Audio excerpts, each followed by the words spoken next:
You're listening to Tipsy Book Book Reads. Reads. I'm Rebecca. And I'm Jess. And we're And depressed. We're sad. All right, cue that music. Too many books on my TBR.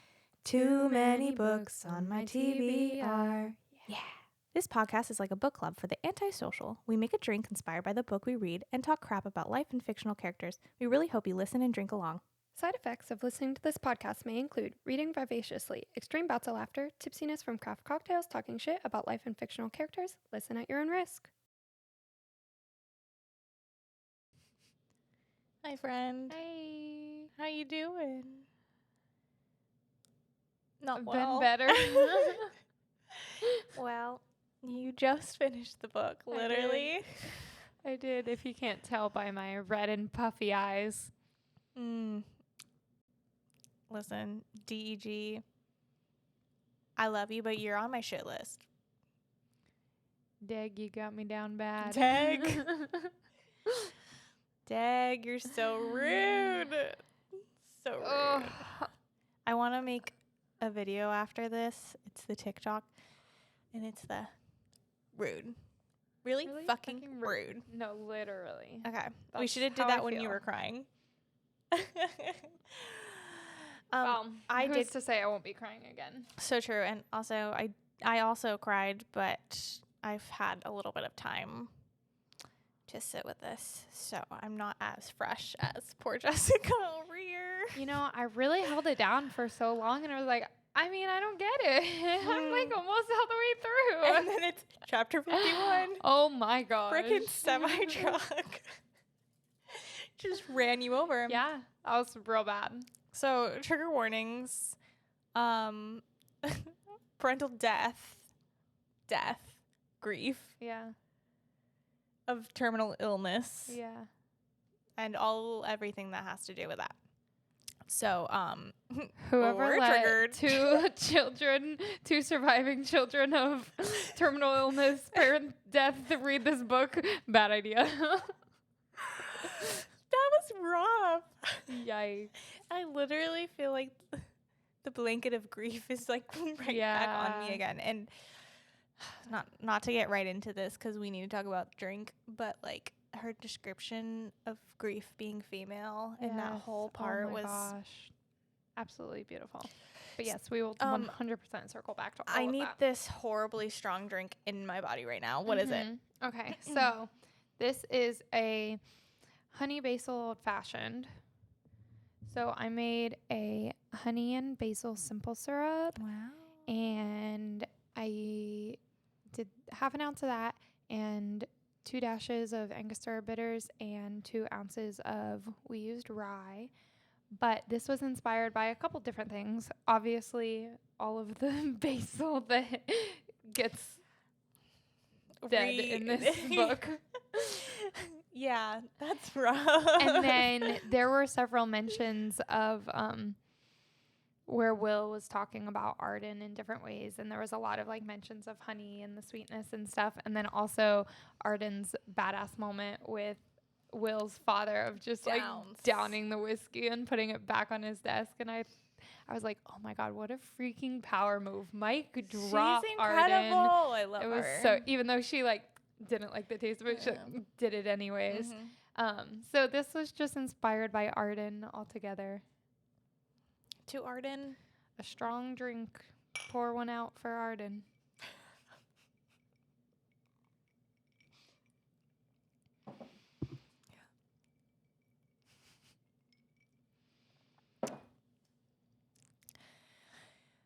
you just sit here with us. I'm so sad. Yeah. Okay. Let's start from the beginning of 29. So we started in chapter 29, and she meets the parents. Yeah. Like for real this time. And that was intense. Very.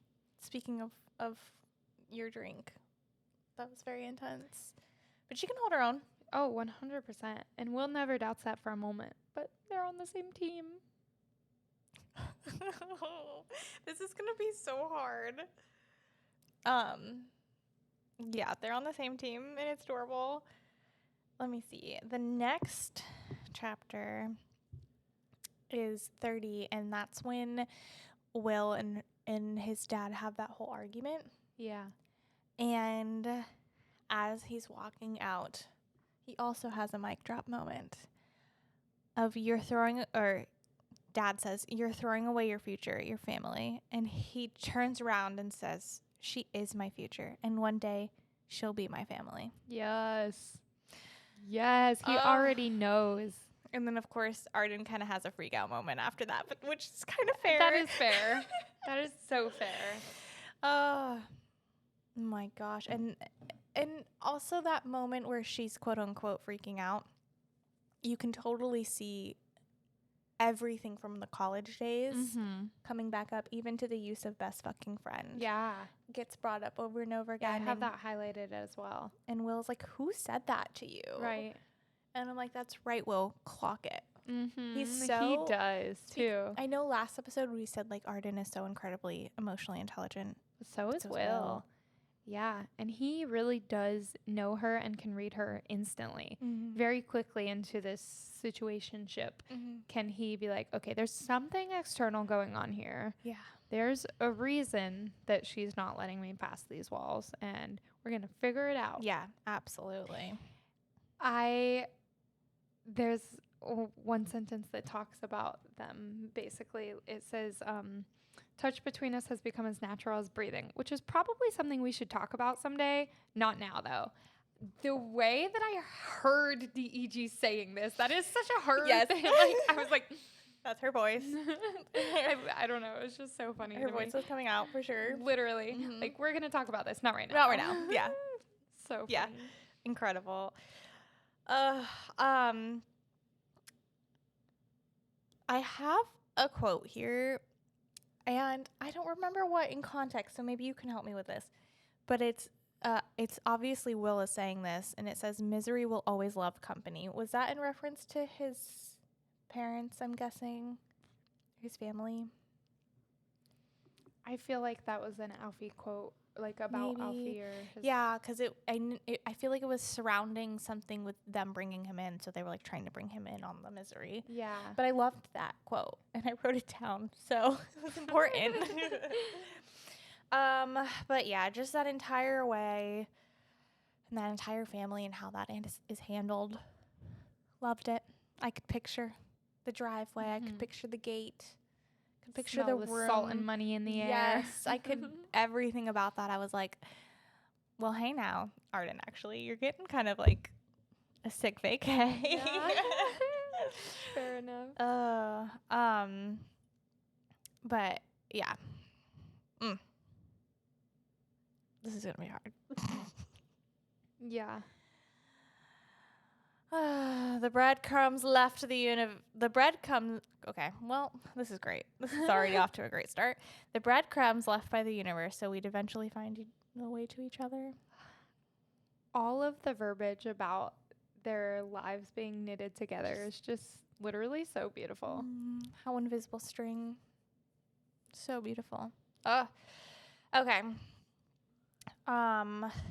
Where are we? Should we talk about the basil plants? Yeah, let's do it. What an adorable romantic gesture, though, of him just replacing the basil plants without ever telling her. But the fact that she didn't notice. She just thought she was magically fixing them. I mean, he didn't even repot one time. It was just probably in the nursery pot. Literally so funny. I had an ex once who found out that his mom replaced his goldfish, like from her telling me about it. Oh no. Oh no. That's so funny. DEG, feel free to use that in your next book, because that's nuts. He was like, wait, what? That's awful. Oops. Whoops. Man. Okay. Yeah. That was beautiful, though. And then it's used later on in the wedding. Yeah. Oh, my gosh. That made me sob. Oh, my gosh. Dang. Okay, what? I love Will pretending like he's going to be a rebel and like the shirt he's wearing on the way to his parents' house. And she's like, I know he's going to change and cover up those tattoos. Like, who are we kidding? Yeah, like he was like trying for a minute. I love them though, and I love the proposal. Like, he was so nervous, and he was like, oh yeah, I have a big presentation, and we both have to be there, and he wouldn't tell her what it was. He wouldn't practice in front of her, so I was like, that's us. But then it was so sweet how it happened. So sweet. He's like, this is more natural. Yeah, like, this is the moment. That's so sweet. I literally can picture it so vividly. Like, and feel both of their emotions. Yeah.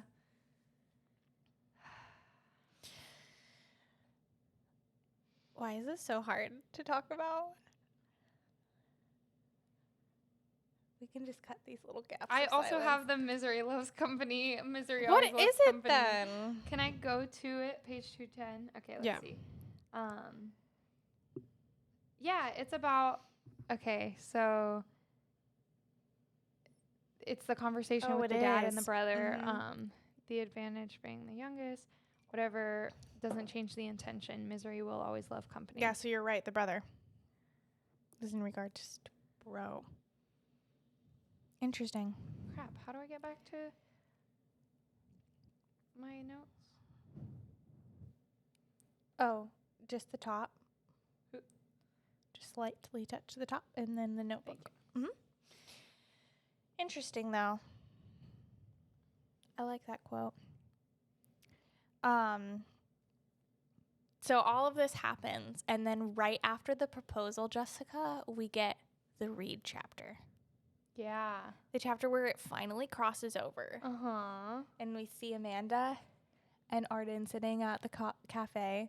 And she casually texts Reed about like, oh, can you reflect on our breakup sex? Yeah. Because we need a male perspective. He's like, what the fuck? I didn't break up with you. Yes. And then we saw how that played out and how she immediately told Will. Like, it was no weird thing. It was just like, so this weird thing happened today. And then Will was the one who was like, you got to figure this out because it's going to be like, for those who are listening and not watching, I'm like hovering with my hands over my head, but it's just, dang it. It was me. It's me. You're me.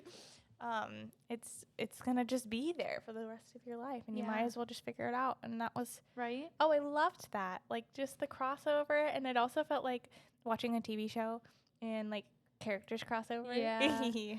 But also, it just shows how solid they are in their relationship. That it's not a weird thing. It was never a jealousy thing. It was never a feeling insecure. Yeah. It was just like, dude, what the fuck? You got to figure that shit out because that's wild. And then just like makes fun of her.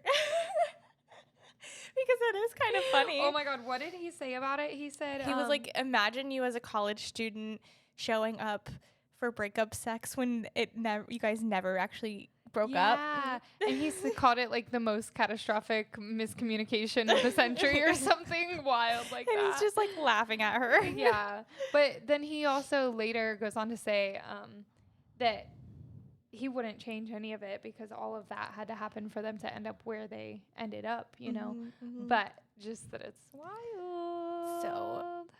So good though. So well written, all of it intertwining with each other.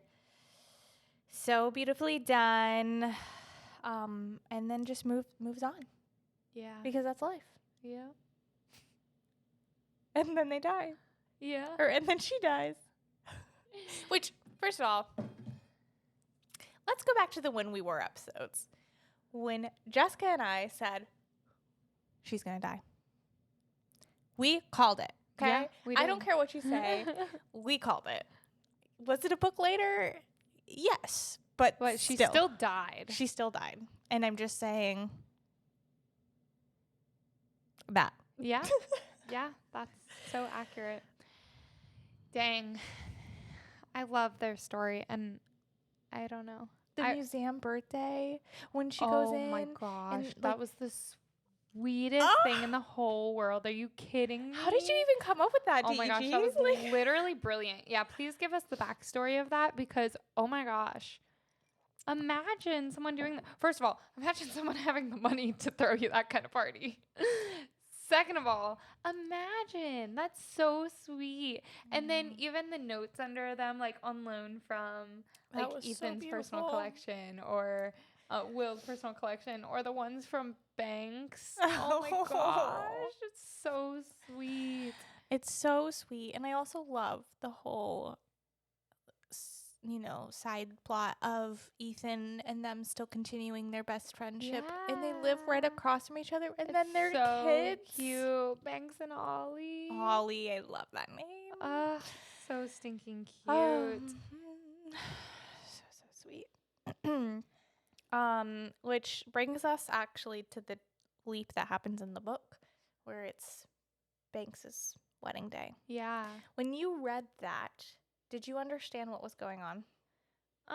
Pretty quickly. Yeah. Not right at first because so brilliant. Okay, so how they named her Bancroft. Yeah. But it's Arden's maiden name. So like all of the switches between the happily ever before, happily ever after, happily ever during, and then it's like unless you're super, super, super paying attention, like I had to go back and be like, okay, which ones were Bancroft and which ones were Arden? Because like once I realized who Bancroft was, I was like, oh, and then like the switch where it makes you think that it's Arden leaving Will, and then it jumps for like forever, and then later you realize Bancroft is the daughter, then I'm like, oh, that was never like Arden, because you read that one museum scene thinking it's Arden. So that was so brilliant because you have to pay such good attention, and that's just goes to show all of the attention, like the attention to detail that DEG does with every little thing. Like even to when she signs off ABS. Yes. Yeah.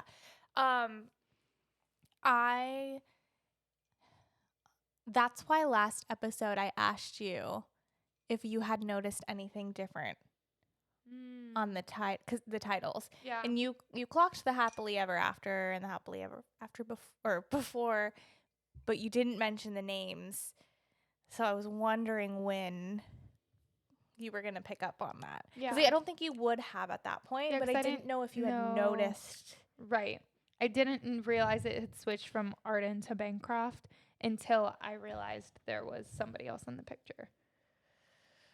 It's so good. Well done. And it's so good. But then even still, like right up until the end, like I figured out that obviously it wasn't Arden, but I still wasn't sure how that chapter fit into everything until the very end. You know, I was like, okay, obviously there's another piece to this. This is the kid, whatever. But I still didn't make all of the connection. Right. Like I loved how it was like she held on to every little piece until the very end for it to come full circle. It was beautifully done. Beautifully done. Yeah. And that wedding, man, that took me out. Oh my gosh. That took me out. Yeah, that was rough. Especially the like video. Both of us not having like our parents there at our weddings. At our wedding. Like having a video like that is so special. Yeah. And like so beautiful. And it was just a gorgeous way of including them, I think. Yeah, and just like one, she didn't even know that video existed. And obviously when Arden made that video, she had no idea what the future would hold. Yeah. You know what I mean? So that wasn't even planned ahead. But Ollie, I want the side conversation of how he picked that date. And he was probably like, watch it have been like on a Tuesday. And she's probably like, we can't get married on a Tuesday. And he's like, we have to get married on this day. There's no option. Yeah. She's like, what the fuck? Okay. I just want to marry you. I don't care. You know what I mean? Like that's probably how that went. And how beautiful. And you know that Will had a hand in that. Totally. And because Ollie wouldn't have remembered either. He was just a little baby. Just a little baby. But how sweet of that. And then foresight on Arden's part, obviously not the wedding thing, but all of the letters that she had left, like for all the different moments and Bancroft's life moving forward, right? I know. Yeah. Oh, that's so precious. Dang. Yeah. Tragic. Really? How rude. Okay. Literally. Literally, my mom picked me out a graduation card and never signed it. So I opened an empty graduation card. I didn't even get a graduation card. I made her buy me one. And then she never signed it. And I found it like months later, just like an empty.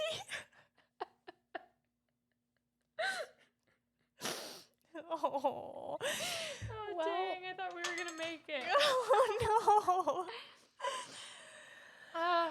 I didn't even get a graduation card. Damn. Fuck. Dang, I thought this mascara was all waterproof. It was. We read it. I'm not looking at you anymore. Dang. I'm going to look over here. That's so fair. Wow, what a cool picture over there.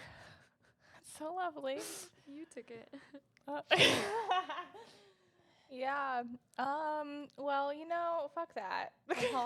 Fair enough. Oh my gosh. Okay, going back to like a super lovey, cutesy part. There was a part where she was saying, I'm going to quote it, each day he pours his soul into mine like filling a glass of water to leave by the bed. And then it goes on to say, just the comfort of knowing it's there in the middle of the night when you get thirsty. Oh. Their love. Keep talking. Just keep talking. Okay. Their love story is just so incredible. Dang. It's so sad. Round 2. Pour 'em up. Pour 'em out, girl. Dang. It is. It's so beautiful. And so about right. you said that one, and then in chapter 35, Will says, my lungs don't feel the way they used to. I try to take a deep breath, but there is... Let me just actually read it closer to me. How about that? My lungs don't feel the way they used to. I try to take a deep breath, but there just isn't anything left to inhale. And myself, when I first read this, wrote a note that said, no, that's called anxiety. No grief. No. We know more now. Yeah. Dang. Well, that, and then not long after that, there's a quote when he's figuring out, I think people have confused death and love. And then later on, he talks about that. Yes. And when he talks about it during his eulogy. Mm-hmm. Fuck that. Oh my gosh. Also, I just would like to know, if I die first, I would love champagne underneath everyone's seats. Okay. Okay. So you gotta write everyone a letter then. Yeah, I can do that. Okay.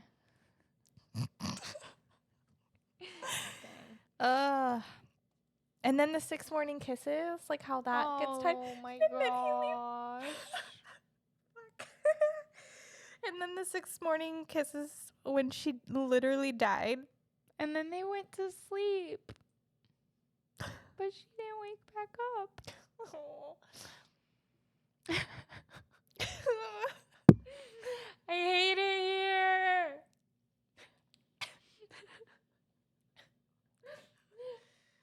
Dang it. Oh my gosh. At one point it was talking about their souls being split. And I was like, you're half of my soul, as the poets say. Oh my God. Well, I have a note to lighten the mood. It's God, this is just an hour of us ugly crying. Fries are also my love language. Yes.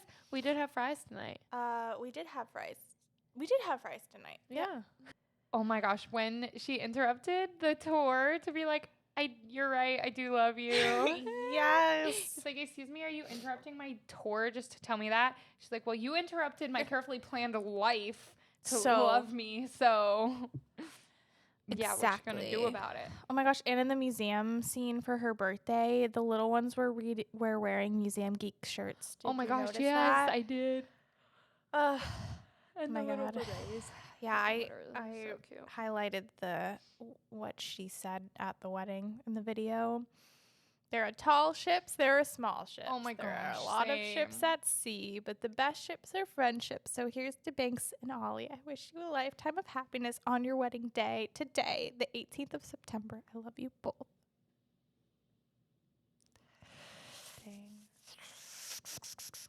I hate it here. I hate it here. And there was just so many foreshadowing about her dying. Oh my God, so much. And about them always being on the same team, and nothing will ever change that. And okay, that's our time to that's take our a timer. break. We need to so. go compose ourselves. We'll be right Goodbye. back. This is bad. Yeah. People are never going to want to watch our podcast again. Thank you, This is so Diana bad. Elliot Graham. I mean, literally, this is one quote after another. But for now, I have to figure out how to keep breathing in a world without her. For her. She ran ahead without me. That was the deal. But she left a map in banks. Yeah. Mm-hmm. I don't want to talk about it. Okay, next. Oh my gosh. Okay. Well, okay. Cool. Books were her best friend, but she was mine.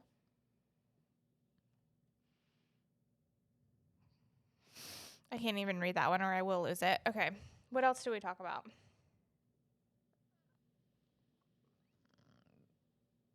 I don't know.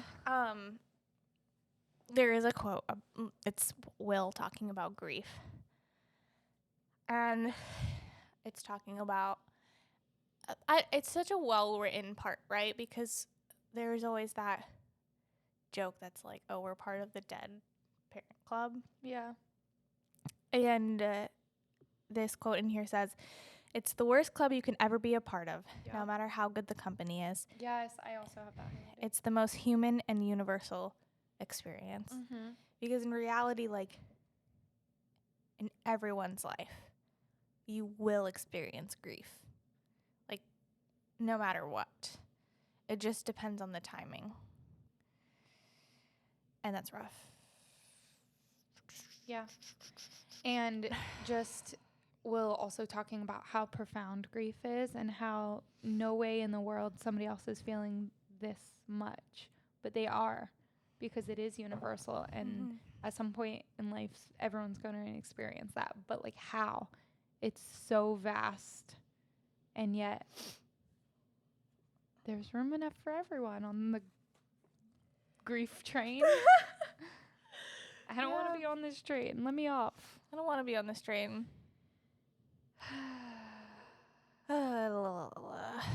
While grief may never fully dissipate, she carries it differently now. A warm scarf rather than a noose. Yes. She leaps into me for a hug, and I catch her, as I always will, though she hasn't needed me for some time. The warm scarf. The warm scarf. Oh, man. Time is rough, dude. I love, there's a part where he does talk about time and like, Yeah. and that was a discussion today, right? You and I were talking about this earlier of like 2 years is rough, 3 years is rough, 4 years, 5. And like, you're an 8, right? Or 7? I don't even know. It's Yeah. all blurred together. 7 or 8. And like, no matter what, it always sucks. Like, it's always horrible. Yeah. But in a way, though, like how she wrote the scarf comment, right? Yeah. Of like, it more becomes a part of you and like you learn to walk with it more than walk against it. Yeah. And I was talking with another friend of mine recently. You have another friend? Just kidding.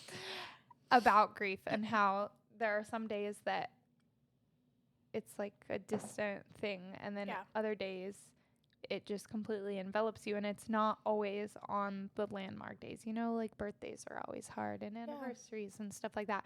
But then there are just some days that are like, yeah, literally, I don't even want to talk about it. But there are some days where it just feels so overwhelming, you know, like you're drowning again. And then other days are like, I can do this. This is fine. Yeah. Damn. Welcome to our podcast about grief.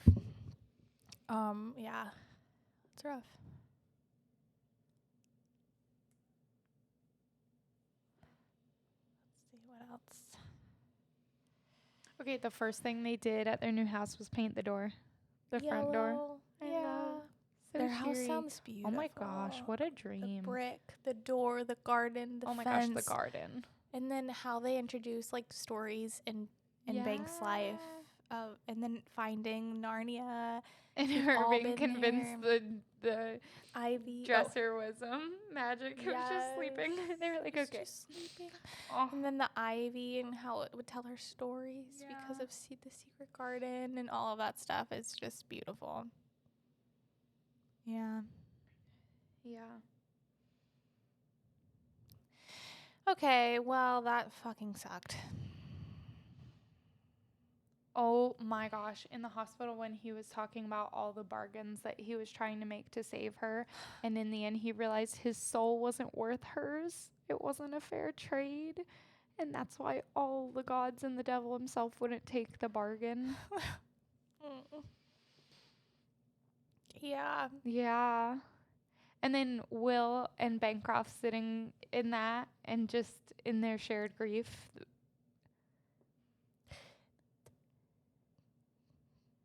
That's such an intense moment. Yeah. Like, I'm like, it literally took me right back to hospice.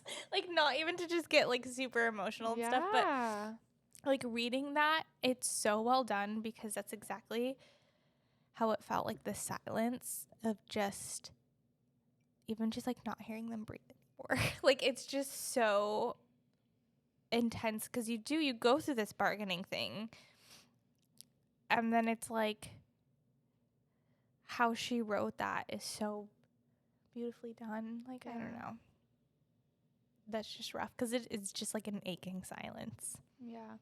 And then him immediately talking about like all of the pending responsibilities that come with her dying and how real that is and all the phone calls that have to be made. He's like, soon I'm going to have to make phone calls and I'm going to have to bury her and I'm going to have a funeral. But right now, like, I just need to grieve her. This is so bad. Will and Banks just sitting there hiding from Grandpa Sterling. Oh my God, yeah. And he like does the scan of the room and he doesn't even see them. Like they said they like bent down or whatever, barely. but it was better that way. Yeah. It was better that way anyways. But it's just one of those things that I feel that they did have a good relationship, but it talks about Arden being both of their best friends and now they're like secondary, you know? And she was like, this is the wrong duo. And she even talks about like her looking at her parents' life and their love and just like them bringing her into their lives, you know, and just her being witness to all of their love. But I feel that it sets such a good example of her of, you know, what true love can look like. And I feel like she and Ollie have that. And now they have little kiddos too. Yes. And He's a grandparent. Oh, so cute. So sweet. You know, the ending was horrible, but it's true life. Yeah. And like, I mean, it was beautiful that she was able to move on. And like, I feel that so deeply of like wanting to move on, but feeling the guilt. Yeah. Of like leaving someone home, like in an empty nest. Like, that's so horrible. In a way that like the empty nest definition like doesn't completely encompass. Right, not at all. But I'm like it's a book character, but I'm so proud of her for moving on and like being able to have that conversation that she needed to have, Banks needing to have, and being able to move on with her life and her career and all of that stuff for her family. And that's a hard thing to do. Yeah. But she's strong like her mama. She is. So, anything else we need to talk about this? No, but if you read this book and you didn't read the author's note in the acknowledgments, please read the author's note in the acknowledgments and do that for all of the books you read because it's DEG has taught us that that's very important. And you get a little insight into the mastermind behind the evil. And I feel like in an apology. Yeah, but that's the thing. It really is real life. Like, we wouldn't be crying like this if it wasn't freaking relatable, you know? Yeah. And it is a beautiful story. And to her point, just because it didn't end like most happily ever after books end, that shit's real. And like their love is so a happily real. ever after. Yeah. Like that's the whole point of this book is like even the mundane moments, the moments of just being with someone, even in just silence, like those are the happily ever. And even their giant, huge fight, like they were able to find something positive. And I feel like and celebrating something every day. Exactly. I love Will's outlook on that. I love that. So if you take anything from this book, take that. Yeah. Live every day with a celebration. Every day. Celebrate the little things. Don't take love for granted. And just because things don't end the way you want them to, it doesn't mean it wasn't a happily ever after. Yes. Yep. True. Okay, I'm done. I don't want to talk about this anymore. I'm done. I'm over this. What kept me up? This book. What kept me home? This book. Fuck it all.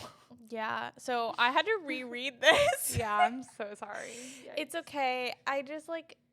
I skimmed the first part, and then the second part I went back and forth on whether or not I was going to read it, and I felt like I wasn't going to have a great approach to this if I didn't reread it. And so this morning I took time. I like took 2 hours out of my day and just like reread it.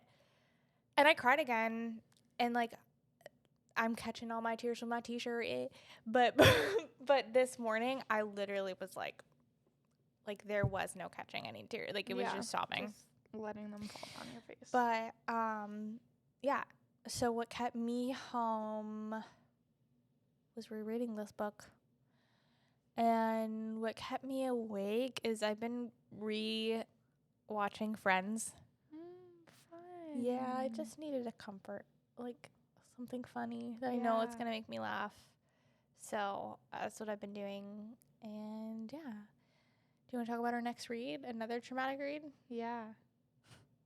You're Not right. as traumatic as this. Yeah, because we're triggered by this. That's true. And the other one is rough, though, too. So we're going to read something very timely, Sunrise on the Reaping by Suzanne Collins. Yeah. Which I thought I had a physical copy. Apparently I don't. So I ran to the library today to drop off another book. And, 7 people were in line in front of me for Sunrise on the Reaping. So I said, never mind. Thank you so much. With that, though, support your local library. Yes. Yeah. So pick up your copy from your independent bookstore. Get in line at your library to get Sunrise on the Reaping by Suzanne Collins. We don't have the chapters yet, but I promise we will do better at posting the chapters. That is my bad. We will do better. Half the book and then the other half the book and then the other. Read 50% and then read the other 50%. I don't know what to tell you. Divide the chapters by 2. Yeah, okay, cool. I hope you had tissues. Bye. Yeah, Stay tipsy. Goodbye.